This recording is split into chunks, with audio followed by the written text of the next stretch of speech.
Beyninizi dəyişməyə çalışmayın, onu idarə etməyi öyrənin. Şuur altını təmizləmək mümkündür? Əksəriyyət bu sualı verir.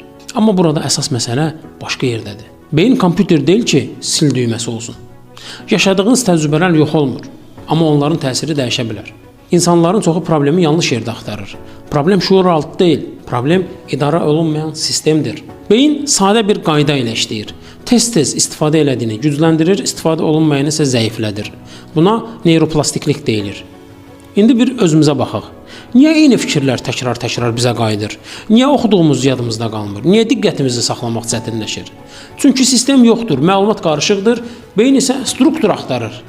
Struktur olmayanda diqqət dağılır, enerji bölünür və səs artır. Əsas nöqtə budur. Yaddaş texnikaları əzbərləmək üçün deyil, beynimizi idarə etmək üçündür. Siz məlumatı strukturlaşdırdığınız an beyinə istiqamət verirsiniz. Beyin nə edəcəyini anlayanda enerji daha effektiv istifadə olunur. Nəticə, beyindəki o səs azalır, qarışıqlıq azalır və yerinə aydınlıq gəlir. Siz zəif deyilsiniz, sadəcə sizə sistem öyrədilməyib. Əgər beyninizi dəyişmək yox, onu idarə etmək istəyirsinizsə, bu sistemi sizə praktik olaraq göstərəcəyəm.